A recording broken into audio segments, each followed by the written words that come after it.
News media এবং বিভিন্ন জায়গায় দেখতে পাচ্ছি সাকিব আল হাসান এবং মাশরাফিকে নরমালাইজ করার চেষ্টা করা হচ্ছে। যদিও সাকিব আল হাসানের বিষয়টা অতটা না যতটা মাশরাফির বিষয়টা উঠে আসতেছে।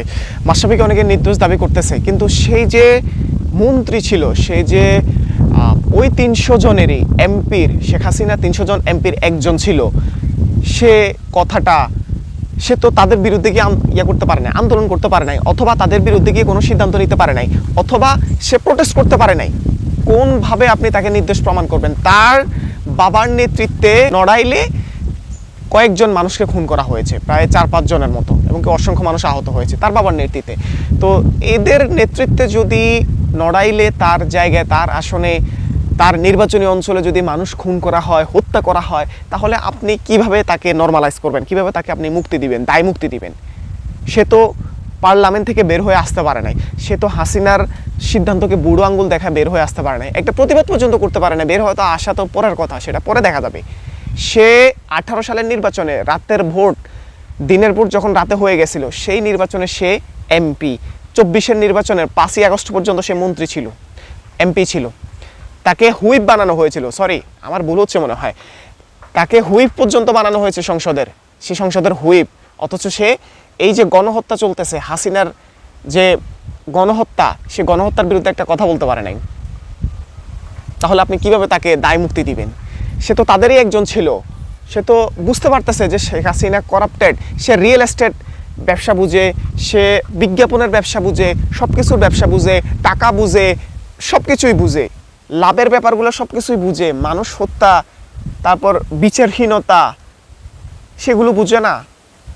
ব্যবসা বুঝতে পারলে মানুষের জীবন যে চলে যাচ্ছে, মানুষের সাথে অন্যায় যে করা হচ্ছে, সেটা বুঝতে পারে না।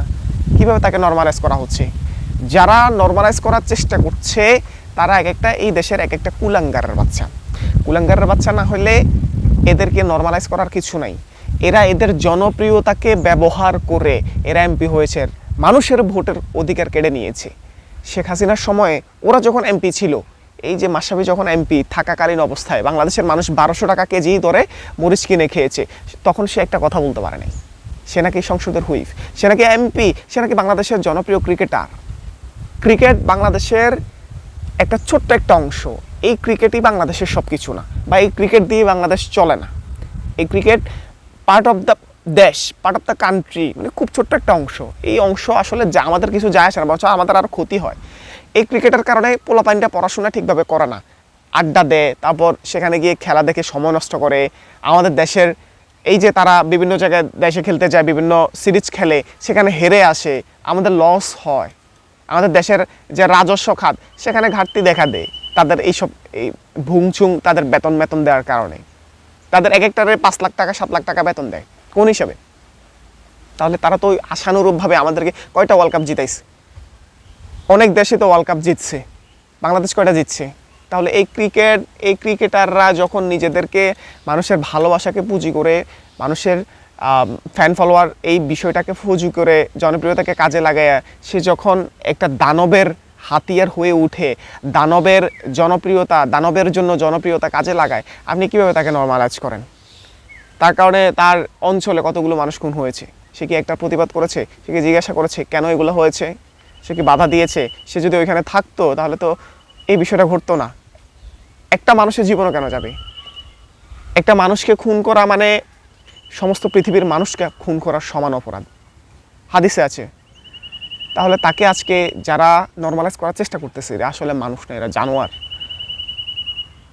এদের কারণে এরা যদি আবার নরমালাইজ হয়ে যায়, এরা যদি আবারও ফিরে আসতে পারে, বাংলাদেশ ক্রিকেট থেকে এরকম কয়েকটা 20-25টা জানোয়ার বের হবে এদের মাধ্যমে। কারণ ওরা তো ওই সাইকোপ্যাথ, ওদের আসলে হিতাহিত কোনো জ্ঞান নাই। জ্ঞান যদি থাকতো তাহলে তারা এই যে মানুষের জনপ্রিয়তাকে কাজে লাগায়া তারা দানবের সাথে যায় হাত মিলাইতো না, যারা খুনির সাথে গিয়ে হাত মিলাইতো না, পারতো না, তাদের বিবেকে দিত না। কিন্তু তাদের বিবেক যখন টাকার কাছে বিক্রি হয়, তাদের বিবেক যখন জনপ্রিয়তার কাছে বিক্রি হয়, তাদের বিবেক যখন দানবের কাছে বিক্রি হয়, তাদের বিবেক যখন মানুষের জন্য, গণমানুষের জন্য, এই দেশের মানুষের জন্য কাজ করে না, তারা তখন হিতাহিত জ্ঞান হারিয়ে ফেলে, তাদের বিবেক আর কাজ করে না, তখন আর তাদেরকে ভালো বলা যায় না। এই জনপ্রিয়তার কারণেই তারা এদেশের মানুষের ক্ষতি করতে পেরেছে, নাহলে পারতো না। জনপ্রিয়তা যদি না থাকতো, এই ক্রিকেটটা যদি না থাকতো, বাংলাদেশে কিছু যায় আসতো না, বরং আরও উন্নতি হইতো। এই ক্রিকেটটা থাকার কারণে আরও অবনতি হয়েছে এই দেশের। যাই হোক, যারা নর্মালাইজ করতেছে তারা মনে করবেন যে ওই দলেরই সদস্য, ওরা ওই দলেরই, ওদের সাথে ওই যে ফিনাকিদাত একটা কথা বলে যে সব রসুনের গোয়া মানে পুটকি আসলে এক জায়গায়। আসলে বিষয়টা হয়েছে একই রকম, যে সব রসুনের গোয়া বা পুটকি একই জায়গায়, ওরা ওই একই জায়গা থেকে আসছে। যারা নর্মালাইজ করার চেষ্টা করতেছে, নিরাপরাধ করার চেষ্টা করতেছে, বলার চেষ্টা করতেছে,